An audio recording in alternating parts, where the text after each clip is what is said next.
and welcome back to Retro Wrestling Spotlight. I'm your host, Lex G, and with me, as always, is Matt Riley. How you doing tonight, Matt? Oh, I'm peachy. Peachy keen. That's right. That's the way I like it. Nice and ripe. So tonight's episode of Retro Wrestling Spotlight, we're going to focus on World Championship Wrestling from the years 1988 till 1993, right about the time when Turner bought out Crockett, and right around the time where Eric Bischoff assumed power in the WCW. So Matt, I want to start this off by asking you a question. What year did you start watching WCW? I'd say I started late 85, began watching more seriously in 86, and religiously in 87. Nice. Those are good years to pick. The crew and the storylines I love. I just preferred to WWF, which was more cartoonish. I just liked the gritty realism, the blood. They really seem to be feuding with each other. Like I prefer the grittier style. Nice. Were you a big Paul Jones fan? No.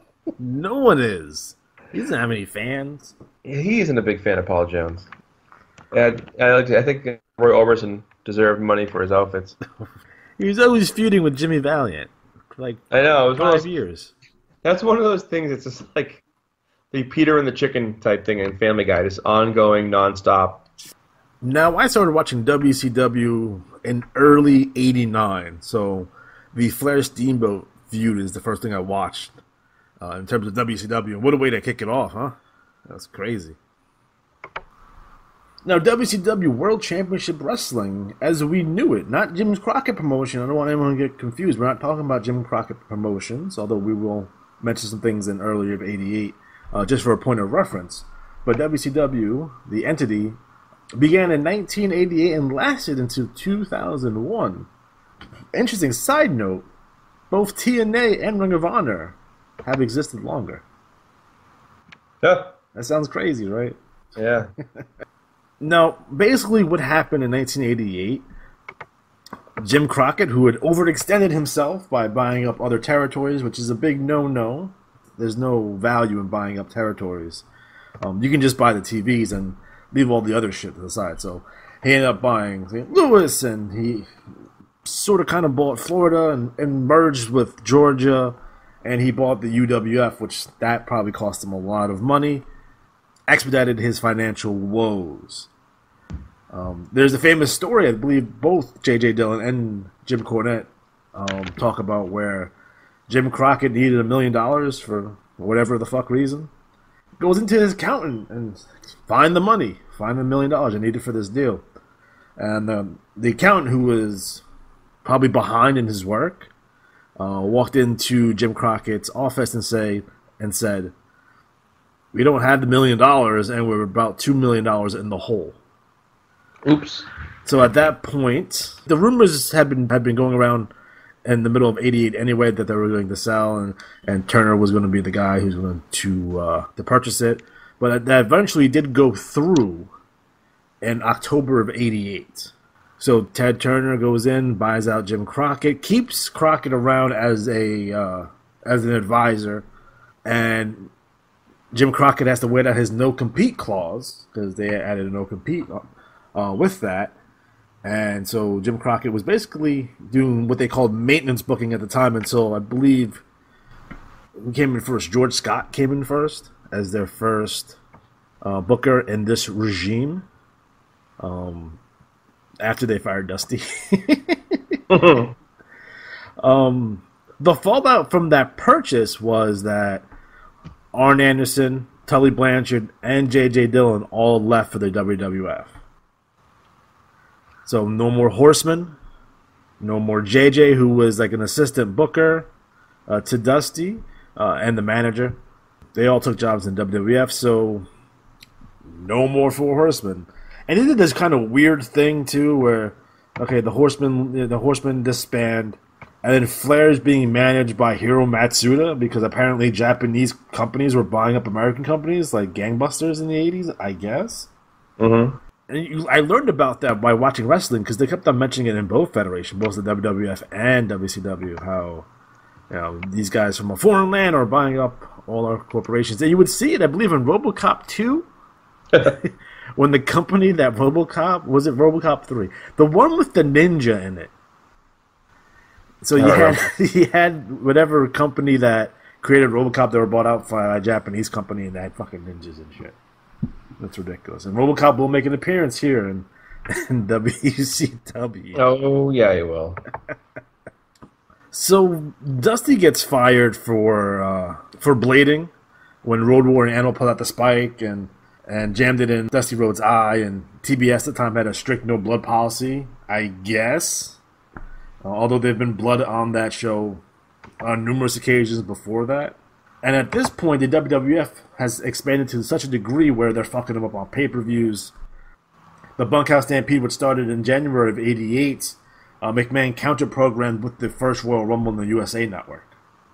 Yeah, I remember that. Like, and they would do it again with, they did it prior with Starrcade, with the Survivor Series. So it's funny to see that Vince would take his pay-per-views and put them on the same night as a Starrcade or as a Bunkhouse Stampede. The Royal Rumble wasn't a pay-per-view at that time, but it will be down the road. So what they did to respond is they did the first ever Clash of Champions the same night as WrestleMania 4, which really hurt WrestleMania 4.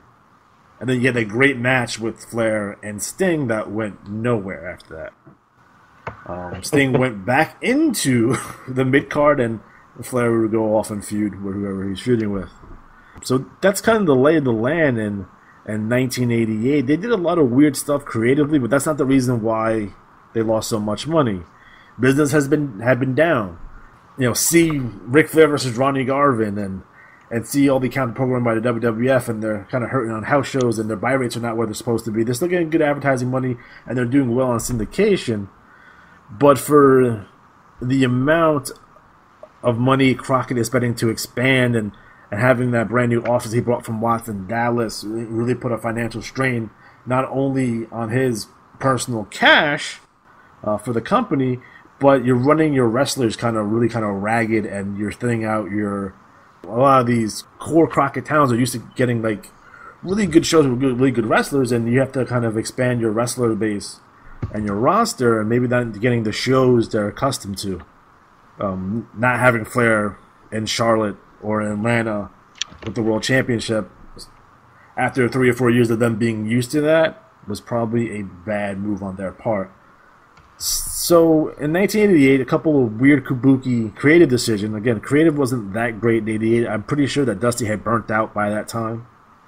That's why you see the Bunkhouse Stampede, which he won. That's why you see the Tower of fucking Doom, which I don't even know the rules of that fucking match. I'm not even sure. Kevin Sullivan was trying to rape Precious. I don't know what she was doing there. What's going on? There's handcuffs and stuff. It's weird. You had the ill-fated Ronnie Garvin turn on Dusty that didn't go anywhere because Ronnie just fucking left after this bullshit. Yeah. They already kind of chased out the Rock and Roll Express, so they're gone. You're doing weird stuff like the Midnight versus Midnight feud, which is, good, but if you watch Starrcade '88, which is a fucking shit show, you would understand why that didn't work out so well. For me, in 1988, I'm of the opinion that if they were ever going to put the NWA World Championship on Lex Luger, that was probably the time to do it. Now, you can say Starrcade or you can say Great American Bash, and I know that maybe you didn't want to put the belt on Luger at Starrcade because you had Ricky Steamboat coming in. But fuck, at the fucking Bash and have him lose that fucking Starrcade. But not putting the belt on Luger while Hogan was not the champion in WWF was probably a mistake. Although the WWF business had not gone down when Hogan went away. So Savage did a really great job of, headlighting these shows, and they're doing good business on the house shows, and their ratings are where they should be, and they're doing good ratings on Saturday Night's Main Event, even without Hogan. But this would have been a time to put the belt on Luger. You have your big, jacked-up guy who, at that point, who else were you going to have him feud with? He wasn't going to... Flair wasn't going to wrestle Dutch Mantel or Rick Steiner. Right. Who else was there for the NWA at that point? So Lex Luger was not a bad option, but they didn't go that route. They did that fucking stupid finish at fucking the Great American Bash. And you probably watched that live on pay-per-view, man. How did that finish make you feel? And can you describe the finish for us that I'm referring to? I remember watching because it was the first pay-per-view that I paid for. Oh, God. Bash 88. I remember we watched it thinking we were going to watch Luger beat Flair. So, whenever I see fans who still buy pay-per-views and you think, oh, why are they buying that? There's no way that guy's going to win that title. That's why, because your youthful enthusiasm, you think, oh, man, this is it. This is the one where he wins it. And the rest of that pay-per-view, was really kind of blah. I mean, Anderson and Blanchard beating Sting and Koloff. Okay, maybe they would, whatever, time limit draw. But I would say the frustration was the whole finish, because we were going, wait a minute, what? Blood? Some football games was a blood. No. So a basketball game, well, actually maybe they did. Well, actually it was before Magic Johnson, so maybe they wouldn't have. But see what I'm saying? It just, we were very frustrated as fans, and that's the thing at the risk you take when you have fans who are I was a hardcore fan. My friend was into wrestling too, but he wasn't as big of a mark for it. So he was like, whatever, I'm done. It sucked. And that's where you lose the casual fans. The casual fans go, that's bullshit. I went to one of those smash-up derbies one time, and it was rigged. It was all rigged. And I remember thinking to myself, the kid behind me knew exactly what was going on, and he was telling me, and he's like, oh, his brother was part of it. And he's like, yeah, he told me this guy's going to win. And I'm like, it's a smash-up derby. Who cares? But I was like, whatever. But as a show, I will say I love the Fantastics versus Midnight Express because I was a huge Midnight Express fan. The Tower of Doom was just bizarre to watch. It didn't make much sense. No. Why the fuck was Al Perez in there? Yeah, Al Perez. Close enough. Cuban. That's what they probably pushed as. Cuban. Is he Cuban? He is now. And I thought he was from Florida. Oh, that's close enough. Wyndham versus Rhodes. And like you said earlier in the pre-show about the Ron Garvin. Now, this is Black Glove Wyndham, too, which is also a pretty sweet version of Larry Wyndham. Yes. They need more guys wearing a single black glove in wrestling. That's one of the things that it's missing currently. I would have The Miz do it. But have him have sparkles on it and shit. Well, he could do it if he was doing it. He's also doing hand modeling. Oh, and then you have brilliant. Wearing the glove, and he's like, "Well, I'm just making sure the hand's okay because of the modeling." And then pop, and it's actually loaded full of steel. And then you could have somebody break his hand and ruin his hand modeling career. Bite him. Just putting it out there. I wonder if you can blade on a hand. Oh, of course you did. I know logistically you can blade on a hand, but the blood policy in the WWF, they stop matches and they do hard ways and shit. But if someone busts up their hand, I wonder if they would be so kabuki-ish about it. Yeah, well, I remember Wyndham cut his hand in a match against Luger. Yeah. They sold that he had broken his wrist as part of the whole thing, but that main event really soured people. And again, we talked about in previous shows how when you had the territories, you could get away with doing a finish that was screw-jobby because no one else saw it. Right. Where when it was on national televised type programming or even the closed circuit, and you had national type level attention, well, everyone saw it. Yeah. And that's your big fucking pay-per-view, that Starrcade. Now, the Starrcade, Flair wins by putting his feet on the rope. But even that should have been clean. It should have been Luger fucking passing out, doing a Steve Austin on that. So it doesn't hurt him. But if that's your first big pay-per-view underneath Turner, having Flair win by foot on the rope and having the fans leave mad, it's not necessarily a good thing. That doesn't work in terms of national wrestling promotions or global wrestling promotions at all. So we get into early '89 and Dusty Rhodes is fired. He removed his booker first, and then I don't think he was fired. I think he just left at that point with the WWF, and Ric Flair takes the book at that point, and he has his little booking committee. It changes. It's like Jim Ross and Eddie Gilbert's in there, Cornette's in there at one point, Kevin Sullivan, and these guys kind of craft this Ric Flair versus Ricky Steamboat feud. Which is the same exact feud they had done fucking 10 years prior. But no one saw it, so it was amazing. You had Ricky Steamboat, the family man with a newborn child with his wife. Family unit. And you had Flair come down with all the ladies, and he's the nature boy. Woo! Wait, that's Bonnie Steamboat. Yeah, she's a bitch. Is she the one that ruined his life? Yeah, she apparently, from what I understand, and he probably, when they got divorced, because she was his business manager too, like, she took the name Ricky Steamboat as intellectual property, and he wasn't allowed to use it for a minute or some shit. I don't know the particulars. I'm not a divorce lawyer, but people I know call her a bitch, so I'm going to echo the silence. Maybe she's not. She could be the sweetest lady in the world. I don't know her. But damn, if she gets heat on Steamboat, I'm going to be pissed. He's a babyface, goddammit. I saw Steamboat not involved in the match, but he was fucking some people up like last week. And he looks just as good. Like, he's doing the chops and he's doing this, like, we don't understand. I don't think we'll ever understand how good Ricky Steamboat is. Like, in the ring, selling, oh my god, this guy's amazing. Easily a top 5 worker of all time. And if he was put in a position to draw money, he would have drawn money. He would have drawn money. Guys thought he was cool, girls loved him. Okay, on a promo, when he's motivated, he's great. When he's doing a ho-hum promo, not so much. But then in '89, we start seeing the issues. Now, obviously, the top of the card is kind of set. You have your Flair, your Steamboat. You have Luger doing his thing. You have Sting kind of running around. But on the undercard, you have such weird shit. You have, like, Norman the Lunatic. Fucking weird. You had your ding-dongs. You had your dynamic dudes. It was like they took care of the top of the card, main event, instead for the fucking undercard. Ranger Ross. Fucking Ranger Ross. Wow. He sucked. I heard he's in prison for life.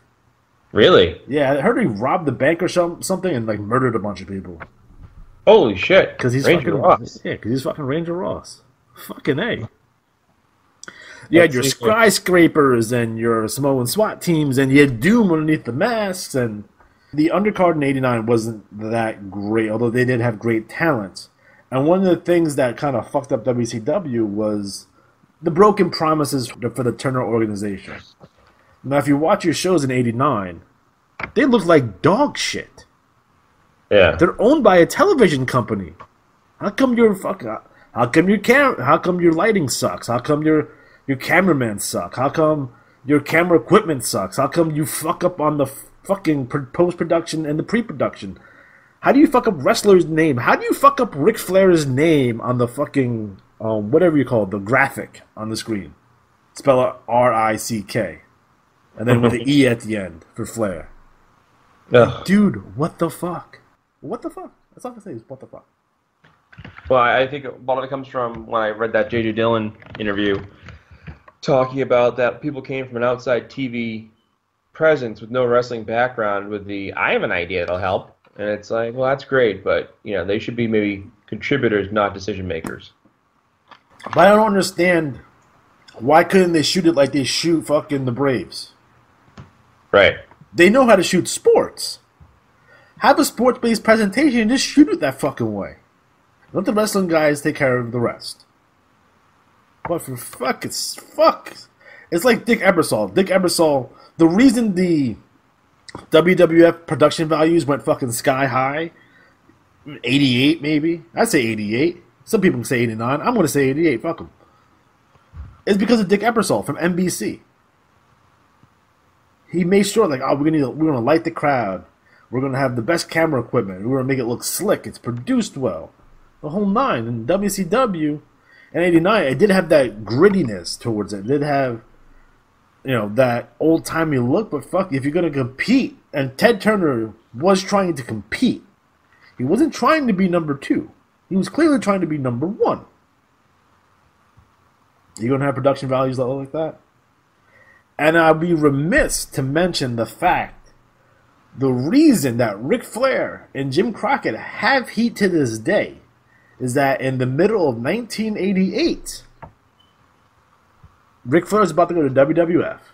He's going to be on SummerSlam 88. With Mega Bucks versus Mega Powers. He's going to be interviewed by Brother Love. That was their plan for Flair. They were going to pay Flair more money than Crockett was going to pay him. Ric Flair took a pay cut to stay in WCW because he wants to help his friend Jim Crockett. Yeah. To find out later that the Turner organization wasn't going to buy WCW unless they had Ric Flair under contract. Flair is pissed. If Flair knew that he was going to sell, he would have fucking left. Right.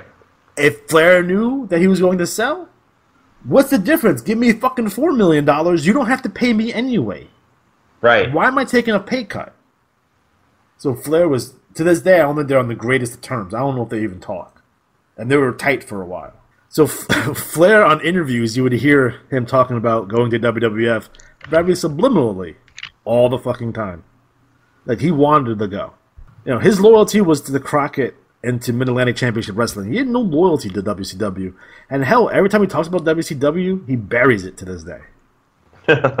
Second-rate organization. They fucking don't know what they're doing. Fuck. The cool stuff about 1989, though, is that you had an influx of good young stars. You had Sid Vicious come in. You had Sting on the rise. You had Scott Steiner, Rick Steiner. You had Brian Pillman come in. Luger's established. And then you had the Muta come in. The Muta. Muta. I love Muta. He should have been world champion, too. Fuck it. Everyone should have been world champion. Even Ranger Ross? No, not fucking. Fuck Ranger Ross. I said right now, fuck Ranger Ross. Man, he fucking sucked, didn't he? He wasn't great. They tried to bring that kind of gimmick back with Craig the Pitbull Pittman and fucking Cobra. The one-arm guy or one-leg guy? No, what are you saying? Wasn't there a guy in TNA who had one leg? You mean Zach Gowen? No. He was a veteran. I could have sworn there was a veteran with like one leg. Yeah. No one cares about him. I heard they fucked him in TNA too. They want to pay, like, he got injured. They didn't want to pay for his insurance or some shit. So. Oh, fantastic. Yeah. I love those guys over there. They're doing a better job now. They're making it great again. Oh, boy. I tweeted at Jeff Jarrett. It's like, I live in New York. How can I watch TNA? Or Impact Wrestling? He didn't respond. Good guy. I want to like Jeff Jarrett because I think he did a lot of positive things, but I still can't. I still fucking hate him. I try really hard. So by the end of 1989, I feel personally, and this is just a theory of mine, that WCW was trying to get away from Starrcade being their premier event, being their WrestleMania. Now you can say December pay-per-views don't draw, maybe they have a hard time getting arenas, but there was definitely a feeling, and I think it started in 89, where they're trying to move away from Starrcade, because if Starrcade was your premier event, you would have had Sting versus Flair for the NWA World Title at Starrcade 89. You did not have that. What you had instead was the fucking Iron Man tournament, which Sting won. You got a shot against Flair. I don't know how you got a shot against Flair if you win the Iron Man tournament, which Flair was in. Yeah, that was dumb. That made no sense. And so you had like this round robin tournament. Muta lost all the matches. It was fucking weird. Ugh, so gross. So Sting earns this shot at the NWA World Title. He's currently in the Four Horsemen. They had just returned with Ole and Arn Anderson. So it's Ole, Arn, Sting, and Flair. We get to February. I think it's February. Maybe it's late January. They have a Clash of Champions where the Horsemen kick out Sting. Yep. That same night, it was a six-man match. It was Buzz Sawyer, the Dragon Master, and Muta versus the Horsemen. It was supposed to be Arn, Sting, and Flair. They replaced Sting with Ole. So they have this fucking cage match. It's heel versus heels, I guess. Gary Hart's out there running around. So Sting comes out to confront the Horsemen, goes to run up the cage, fucking blows at his knee. Yep. Now that match, Sting versus Ric Flair for the NWA World Title, I believe was supposed to occur at Wrestle War 90, the Wild thing. Fucking A. So you can see, okay, they shifted that matchup that's supposed to probably should be on a Starrcade, and they pushed it to the February pay-per-view. 1990, Starrcade 1990, they had that fucking Black Scorpion fucking abortion. But then Flair wins the belt right after that, and then they go into the fucking scenario where they're promoting fucking Super Brawl.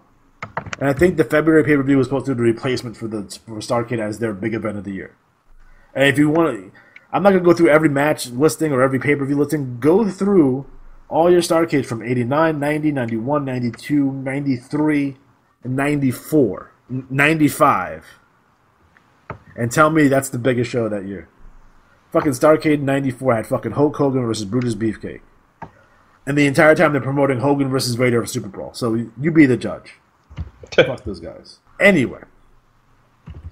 So, guess what happens?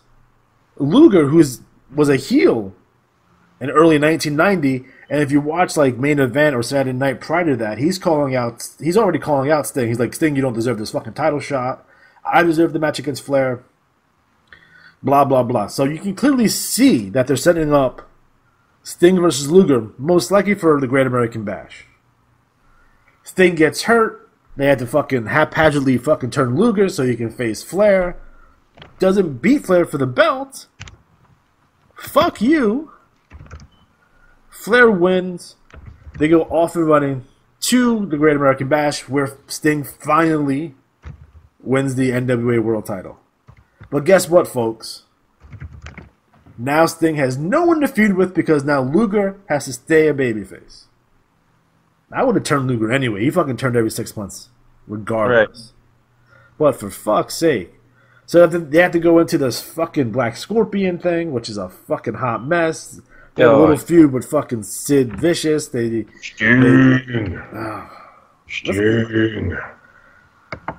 That's what happens. I hope it's the Ultimate Warrior. I did. Warrior. I totally did. I thought it was going to be the Ultimate Warrior. And because I've read PWI. And then you read PWI, you find out that Ultimate Warrior's thing were tag team partners. What? Yes. And I feel like they were trying to get Warrior. Like, they were going to do this angle, and then we'll worry about signing the Ultimate Warrior later. What the fuck? Right. He's the WWF World Champion? Are you insane? And then halfway through they kind of change it to make it sound like it's fucking Eddie Gilbert. Sting used to be managed by Eddie Gilbert. They're tag team partners. Like, oh man, that makes sense. All right, cool. None of those clues that we got for the Black Scorpion pointed towards Ric Flair. Why was the Black Scorpion using magic? This wasn't 1990 WWF. You know, they have fucking the Black Scorpion comes out in a spaceship and fucking it's making tigers disappear and shit. All right, well, let's play this then. Let's pretend we could rebook that with someone other than Flair or Ultimate Warrior. Who would have made the most sense? Kevin Sullivan?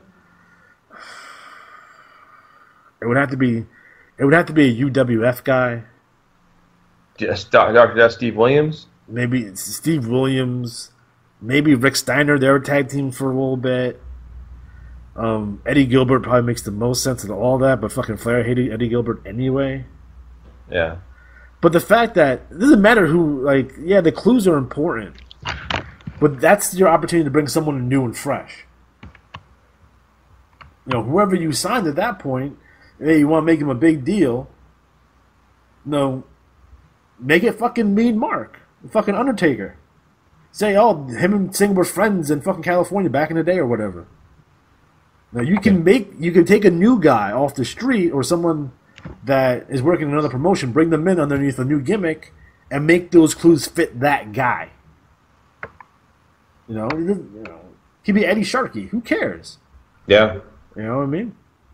There's still territories out there. There's enough guys to pull. Bring back fucking Muta. That's Gary Hart. He's crazy. He's making shit up. It's fucking Gary Hart. Trying to get things had. What hurt that angle? They didn't never book the finish. And what hurt that angle is that it ended up being Flair. Because you're like, fuck you. You know, you didn't get the right type of heat there. Terrible. It made no sense. It made no sense. It could be King Kong Bundy for all I care. And then Sting could feud with King Kong Bundy forever. Who gives a shit? But it's like fucking A. Yep. That killed Sting. That killed fucking Sting. So you put the belt back on Flair. So we entered 1991. They put the belt back on Flair, and he wins it at the Meadowlands. What I believe is a house show that they chopped it up and played it on TV. I believe. And then Flair drops the belt to Dragon Fujinami in Japan, sort of. Yeah. So January 1991, the NWA World Championship, the big gold belt represents two distinctive different championships. That belt represents the WCW champion and the NWA champion. So when Flair loses to Fujinami in Japan, it's explained to the Japanese public that Dragon Fujinami wins the NWA World title. Ric Flair is still the WCW World Champion. See how it gets fucked? Yeah. So Fujinami comes back for Super Bowl I, which they're promoting at this, hyping it. That's when we see the return of Dusty Rhodes back to the promotion. That's a big deal. And it's in the Bayfront Center, and it's in Florida. Flair beats Fujinami to win back the NWA World title and retain the WCW World Championship. Okay. So it goes back to, why the fuck did the Turner organization in WCW stop using the NWA name? It made no fucking sense. It meant nothing. I would have changed the name of all the belts the moment I bought the company. We're gonna make it WCW. Any reference to the NWA, fuck that noise. Because what you did, you had an identity crisis. I remember being a kid watching it, like '89. It's like, is this NWA? Is this WCW? What the fuck is this? Yeah, I look at my PWI. It doesn't say WCW. It says NWA. A lot of people refer to it as the NWA. Some people refer to it as WCW. Jim Ross in the same show would call it both things. He's a competitor. What college football team did he play for? He's a competitor. I love Jim Ross. My favorite. Jim Ross added athleticism and a more serious tone. Yes, when he wasn't screaming. Well, but I do like that he would also get like, my God! For a long time, my ringtone, like to wake up in the morning, was in fact, and this isn't. I'm pulling my phone up right now. It was.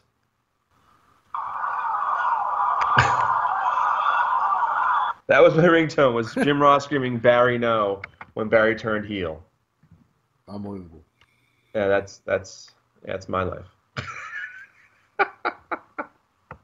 Yeah, so Jim Ross, I think, was a big part of it, which is why I think the whole thing with, what's his name, how do you say his name? Mauro Ranallo. That guy. He's Canadian.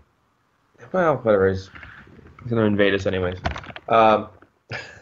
It's just, I think it was a loss to lose him because I think the storytelling aspect plays a large role. I think that's why McMahon, while he was not the best, he was crucial at getting across storylines. Because he wrote the story. Right, because he knew what was to say. And I think that's the thing now you can tell when the guys in the microphone are like just... Why can't Vince just be an announcer again? Because he's constantly yelling in these guys' ears. Just be the fucking... That's what I would say. If I was fucking Michael Cole, like, you fucking announce. Well, here's the thing. Why don't they just have him go and say, hey, look, we're going to have the kids took over the company. They're punishing you, and they're putting you behind the mic again. You've been kicked down. And now I would watch Monday Night Raw religiously for the rest of my life if they have Vince McMahon and Jesse Ventura call it. Oh, Jesse Ventura. They wouldn't start fighting. My penis is hard right now. Oh my God. He got something in his pants. It's not a roll of quarters, ladies and gentlemen. No. So we'd be remiss from not mentioning Jim Herd. Jim Herd was in charge of WCW after the Turner organization purchased it. He was an executive for Pizza Hut. He worked at a television station in St. Louis that carried Wrestling at the Chase. Essentially, this guy was a dickhead, a jerk, and had shitty ideas. No one respected him. No one liked him. No one's ever said anything positive about Jim Herd in the wrestling business whatsoever. Probably a nice guy. Who knows? But Yeah, he should never be in charge of professional wrestling. It's like having me be in charge of professional wrestling. Yeah, that shit would fucking fail in 30 seconds. Also, early 1990, we see the appearance of RoboCop. Ugh. Holy shit. They did a match where it was Cornette and Midnight versus somebody, and they put Cornette in the cage. We've seen this a million times inside the shark cage. So the cage is there, and this is Capital Combat, by the way. And then the Horseman locks Sting in the cage, and I'm pretty sure they're gonna beat up Luger. Then RoboCop comes out and fucking rips open the cage, and the Horsemen run away from RoboCop. Of course they do. Fucking priceless. Come along, or there will be trouble. I would have fucked him up. Imagine, if I'm Ric Flair, I beat up RoboCop. I go into business for myself. Right. Imagine the fucking Horsemen fucking stomp out fucking RoboCop. The poor guys, what are you doing, guys? I mean, stop, guys. This is live on pay-per-view. What the fuck are they gonna do? This isn't how we rehearsed it. And it's funny. I don't know if it's on the WWE Network version, but on my VHS cassette of Capital Combat, Gordon Solie is at he's at RoboCop's locker room. RoboCop comes out and he falls. No. And they cut away real fucking quick. You see him fucking slip and shit and fall. And you're like, what the fuck? And they cut away. And it's like the static and shit. It's awesome. It's just shenanigans and tomfoolery. And then we have like the fucking Chamber of Horrors match. That's in 91. So to go back, Flair gets in the contract dispute with Jim Herd. He says, fuck this noise, I'm going to WWF. They do the whole thing with the belt. Jim Herd wants the belt back. Ric Flair's like, where's my 35 grand? Because you have to the champion has to put a deposit on the belt at that time. Jim Herd did not want to give him his fucking money, so he fucking took the belt with him. So that's why the WCW or NWA World Championship ends up on WWF television. The big gold belt. Yes. So by the time we get to Great American Bash 1991, it is Luger, the United States champion, taking on Barry Windham, the number 2 contender, inside of a steel cage, which apparently was not the main event of that show. Matt, what's the main event of that show? Do you remember? Oh, God. It wasn't Wyndham Flair. Was it, Oh, shit. I don't remember now. Damn it. I remember that pay-per-view because I watched it at one of my best friend's houses that night. The main event of that show, it is Rick Steiner and Missy Hyatt taking on Arn Anderson and Paul E. Dangerously. Of course it was. Yeah. But they booked this shit, and they didn't realize that the Baltimore, the commission, does not allow intergender fucking matches. What? Yeah. So they did a shit where the Hardliners came out, which was Dick Slater and I believe Dick Murdoch, and they come out and kidnap Missy. So it's Rick Steiner versus Paulie Dangerously and Arn Anderson is the main event of Great American Bash 1991. Oh, man. With Rick Steiner winning. Damn. Fuck that noise. What happened to Rick Steiner?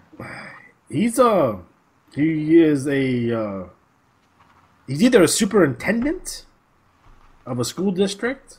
Really? Yeah, like he works in education. Like both Steiner brothers have a fucking degrees in education. Wow, all right. Yeah. I don't think he ran for office, but I know he's like the superintendent or PTA president or some shit.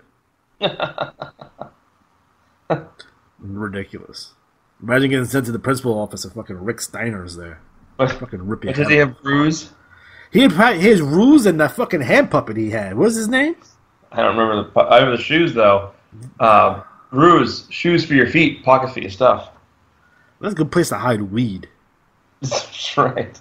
Jesus Christ. Yeah, fucking Rick Steiner had a fucking hand puppet. And that was the whole fucking, that whole angle with Woman. Oh, yeah. And Scott and Rick and Missy's involved with that. And whatever happened to her? Woman? Well, we know what happened to her. Oh. Missy Hyatt? And I'll tell you what Missy Hyatt's not doing. She's not stripping on Skype like Sunny is. No? No. Apparently, Missy's really good with her money, so she's okay. Oh. I mean, I don't know how much that lawsuit for WCW was either. You heard about that? No. What'd you do? I was going to talk about it next show, but I might as well talk it now. So apparently during, when she was managing the Nasty Boys, oh boy. and I believe it was Sting and Road Warrior Hawk, her fucking titty fucking fell out of her fucking thing. And then someone took a fucking picture of that and fucking plastered it all over the office. So it's like, who? Who did it? It hasn't been disclosed who did it. But they didn't do anything about it, which was the problem. So very Fox News-ish, I guess. Yeah, a little something Bill O'Reilly might or may or may not have done. So she got fired and then did sexual harassment and unlawful termination, and I'm sure she got fucking caked off of that. Right. Although she hasn't been on a fucking national stage since 1991 anyway. Or no, 1994. But she looked good, didn't she? Oh. I was a fan. Like she's an old lady now. But fucking back in the day. And she's definitely 80s hot. Like what's her name? Fuck. She's in TJ Hooker. TJ Hooker? Heather Locklear. Okay. She reminds me of Heather Locklear. Okay, with massive jugs. Yeah, dude. But now she has old lady plastic surgery. Oh no. So like her face is mad tight and her lips look like a duck, and she still has huge titties though. Good. I mean, well, you know, good for her. She had sex with everyone. Oh, well, good for them. She had sex with the Sandman. Wow. Yeah, right. Damn. So from Jason Hervey to the Sandman to fucking Jim Kelly. Yes, that Jim Kelly, Buffalo Bills. Really? Yeah. Holy shit. Yeah. Jake Roberts. There's a list on the internet somewhere. Dick Slater, I think. Maybe Sting. Buff Bagwell. Wow. Oh. Raven. It's good to be popular. Good for her. Eddie Gilbert. John Tatum. Tom Pritchard. No, I don't know about Tom Pritchard. Virgil. Do you remember when you ever seen the pictures of Missy Hyatt in WWF? No. 1987. She came in to do a interview segment like Piper's Pit. It was called Missy's Manor. Oh no. And it was so shitty they never fucking aired it. And they told her to go home. And then like, Missy, do you want to be a Federette? And she's like, no, fuck that noise. She was a big deal for fucking... She could have been... If she went to WWF in 87, she could have been the anti-Miss Elizabeth. Like a Missy Hyatt, Miss Elizabeth feud, that would have drawn... Like, they obviously can't fight, but Missy could bring guys to either face Hogan or Savage or whatever the fuck. And they whack people with the fucking Gucci purse and shit. But instead they had Sherry do it, so... Oh, Sherry. She took bumps like a fucking boss. She did. She did. He's so good. By the end of 1991, we saw such things as the Chamber of Horrors match. That's the one where Abdullah Butcher got electrocuted. Right. With Cactus Jack is around, running around. All kinds of crazy shit. So eventually Jim Herd gets terminated or reassigned or leaves, and there's different guys running it. There's Kip Fry and there's a bunch of other dudes kind of running it for a while. And you can definitely tell. You could tell in early 92 that they're trying to get celebrity involvement. So what they did is they changed the format of Saturday Night.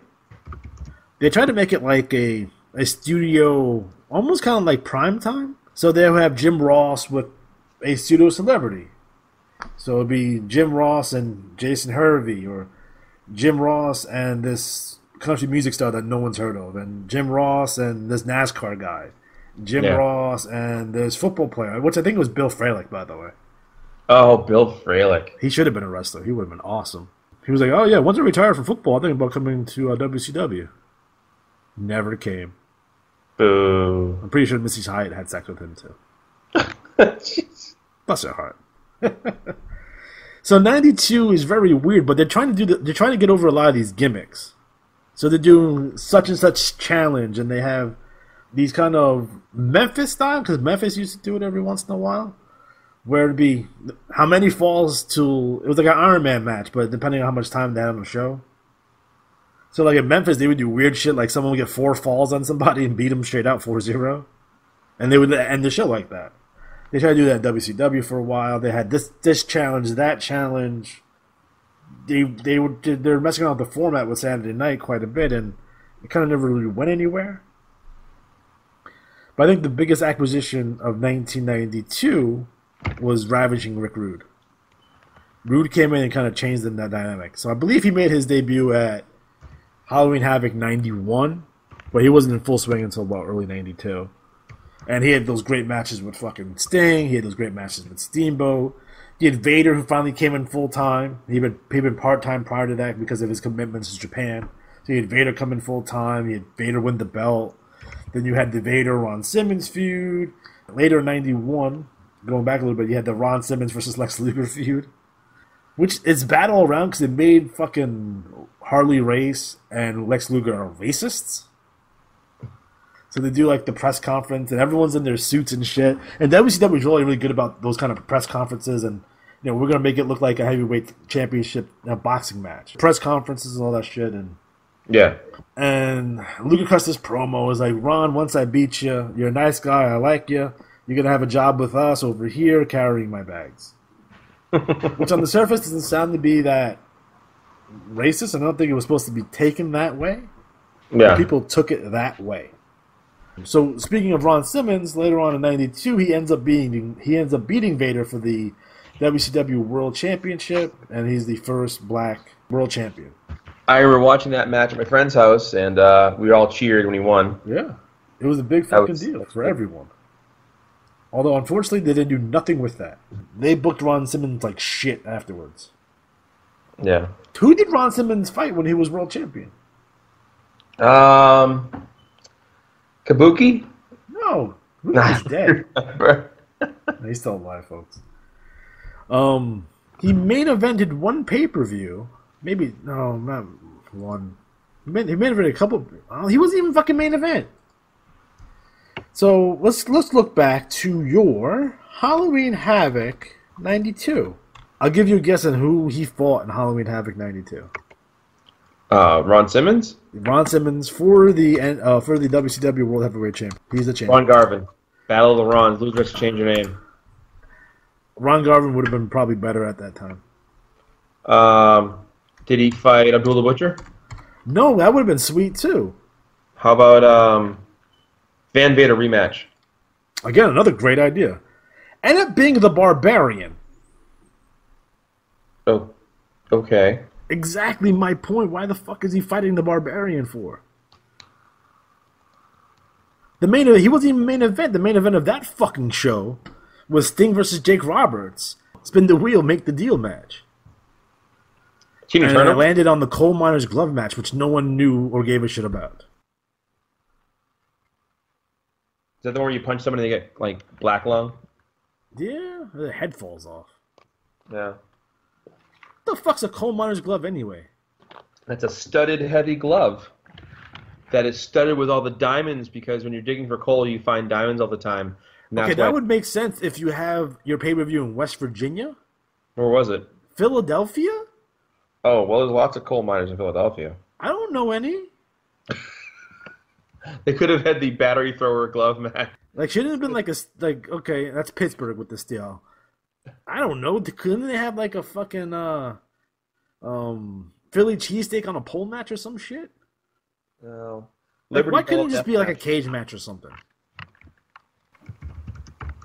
Fucking, I love Bill Watts. Bill Watts is a mastermind booker. What the fuck was he thinking on this one? Yeah. And this is the one where the fucking snake fucking bit Jake, and Jake is chubby and on drugs. And if you saw the condition of Jake Roberts at this time, there's no way he goes in the main event. Let's take a quick look at Halloween Havoc 92. Okay.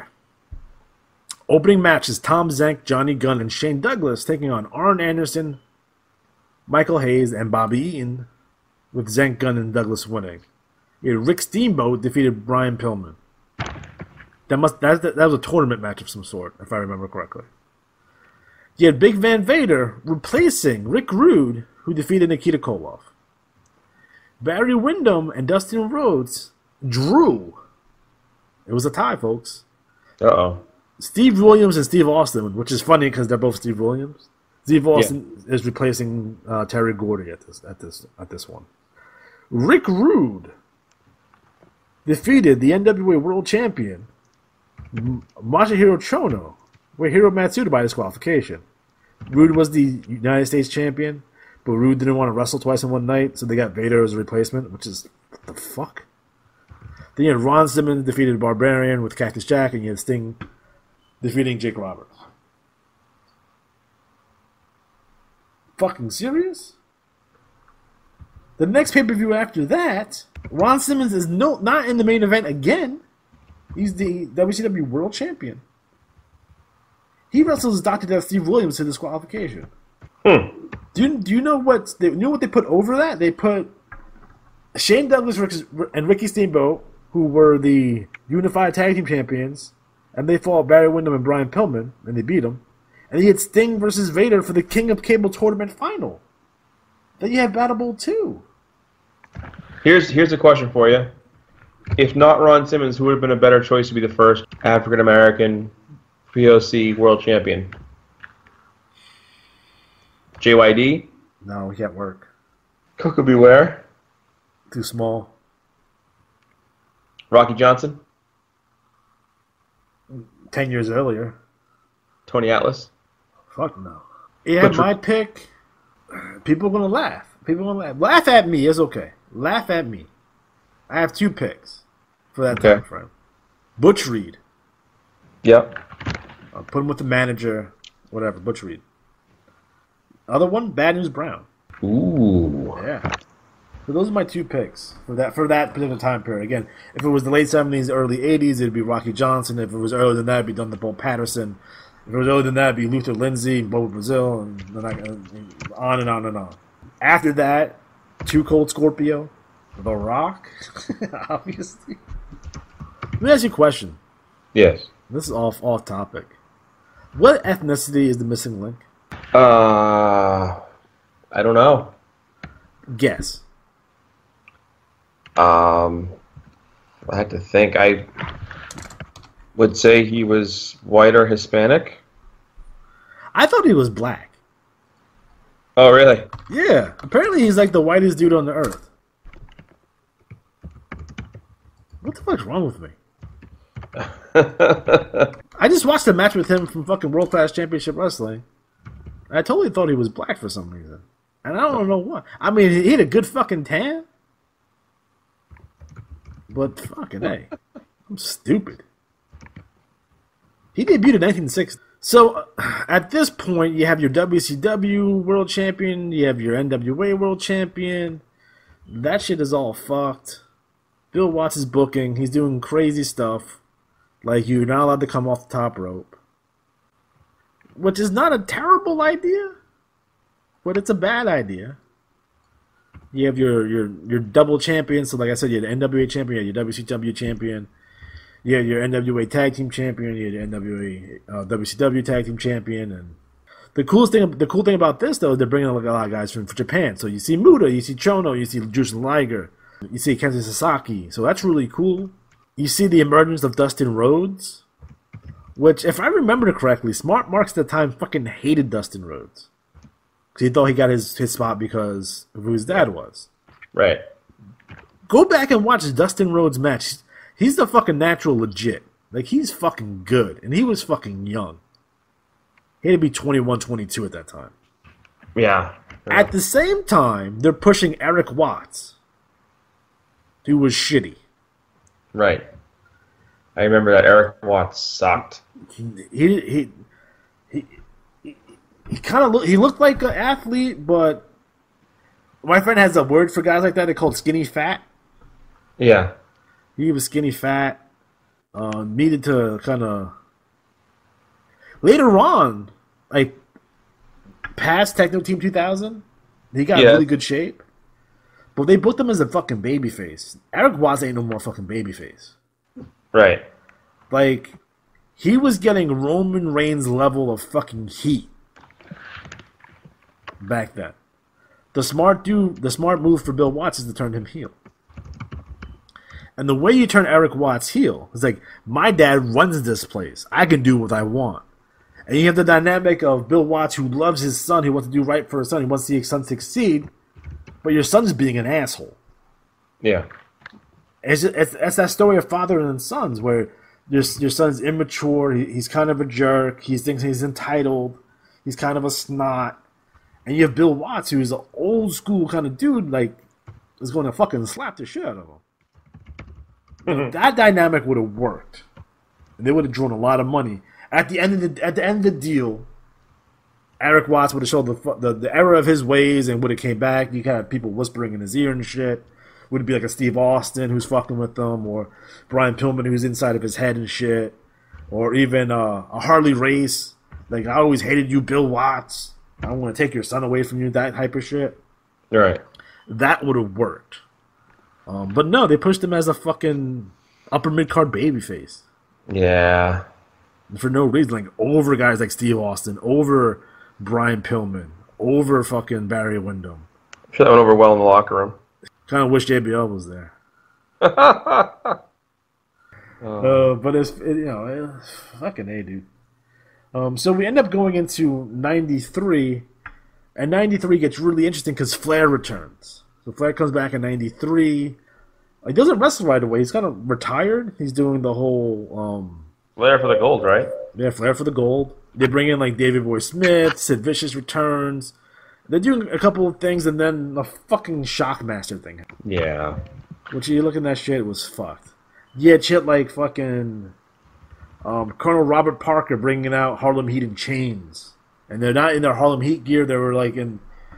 You ever watch like old prison movies where like they're wearing they're wearing jeans and like a denim fucking vest because they're fucking in jail? Yeah. Not the prison jumpsuits that you see today, like with the fucking number on the back and the fucking, it's like fucking orange. Did that kind of fucking stupid shit. I don't think that aired on television though. It might have aired once. He just had all kinds of fucking crazy shit going on in 93. Now, by the time Bischoff is taking over, and I'll give him credit where the credit's due, he starts cleaning a lot of this shit up. The NWA Championship is there, but the NWA withdraws its recognition. You still have the two belts going on for a while. They had called it the NWA Championship, and then there was the International Championship. It was the big gold belt for a while. Then it was the International Championship, and that doesn't get cleaned up completely until right before Hogan comes in. So you still have the two belts going on for the majority of 93. They start coming up a little bit. And then when we get into 94, stuff starts getting good again. Steve Austin is in up the card. He's U.S. champion. He's feuding with Brian Pillman. He's feuding with Ricky Steamboat. And Flair's feuding with Ricky Steamboat. And they go back to Sting and Flair again. Terry Funk's running around creating chaos. Dusty Rhodes is in a War Games match with the Nasty Boys and Dustin Rhodes. He had Bunkhouse Bunk and Arn Anderson's with fucking Robert Parker, and they do all kinds of crazy shit there. So 94, I highly recommend the first part of 94 because I think that might be, other than 89, my favorite time in WCW. Like, it felt like they really had something going there. Like they're starting to roll a little bit. Yeah. And like they're about to really get good. It looks like they're going to elevate Steve Austin. It looks like they're going to elevate like Brian Pillman. You're going to do some cool stuff with Sting. Ricky Steamboat's there, so it feels really good. And then by the middle of 94, Hogan comes in, and that shit all fucking changed. Yeah. So on our next show, our next part for WCW, we want to talk about the Hogan era, the Nitro era, and the demise of WCW. I think that's going to be a whole show itself. A lot of these shows on Retro Wrestling Spotlights will be multi-parters, but we still have to go back and do a second part on WWF, and we're going to do some other shows coming up in the not-so-distant future. Like, I have plans for a Ring of Honor show. We're going to do Evolve. We're going to do PWG. We're going to do Smoky Mountain. We're going to do AWA. We're going to do Global. We might even do Pro Wrestling Noah. Lots of other different wrestling promotions. Now, we covered all the fucking NWA territories in the 1983 project. So this is going to clean up all the other territories. We're going to do Stampede. We're going to do some other ones. Maybe some more obscure ones, some smaller promotions, and you'll see that all represented on the screen in front of you. So be on the lookout for that. So Matt, do you have any final words on WCW 88 to 93? Well, I will say two things stand out for me from that era. One was that NWA WCW split deal, which was just such a monstrosity. Again, they should have taken that name and run with it. Their own thing, left everything else behind. The second was all fuck-ups. It was just the constant, like, there's a guy who reached the tone here. Jim Herd was an abomination. And I don't just mean single him out. I know there's other people involved as well. But there were so many bad decisions. And like I said earlier, what would you have done if you could have rebooked this? Like, part of it's, dream booking, but also, too, like, it wasn't like there weren't other options available and things to do. They just chose not to do them. Yeah. And that's where I think everyone goes, what the hell? But I think there were some really good matches in that time. There was some great talent. I think the Black Scorpion is kind of a perfect example of there was a good build-up, but just no payoff. Some of it's memorable. Abdul the Butcher getting electrocuted, Cactus Jack's falling off the ring apron. The Cactus Jack amnesia angle, which is phenomenal. Lost in Cleveland. Yeah. He's fucking homeless and shit. That's awesome. Like some of the other stupid shit that they did, like the fucking spin the wheel, make the deal, White Castle Fear. That time, but Dave Boy Smith and Sting got blown up in the boat. Oh yeah, forgot about that. There's a leprechaun running around and shit. Like that stuff is not good. But at the very least, you always had the wrestling. The wrestling was always, pretty good. You have enough talent there. You have enough interesting characters there. Obviously, at this point in the early '90s, you can't compete with WWF. Although wrestling is in a recession at this point. Right. They're doing fucking house shows. They're drawing 2,000 people. So, yeah. But the wrestling was always really good. At least I enjoyed that style. I always enjoyed the WCW style of wrestling. Not that the WWF didn't have good guys performing like Shawn Michaels and Bret Harts, and once you get into fucking New Generation, that's a whole fuck. I think overall, I do enjoy WCW during that time frame. Although we make fun of it. And the reason why it frustrates me, and I know it frustrates you, Matt, is that we cared about WCW. I was a WCW fan. I was on their side for the Monday Night War. You know what I mean? Yeah. So, we're all pretty sad about it. We always wondered what happened to the WCW fans the 2 million WCW fans that just evaporated after they were sold to WWF. We'll get more into that when we do our next show. So, for Matt Riley, I'm Lex G. Have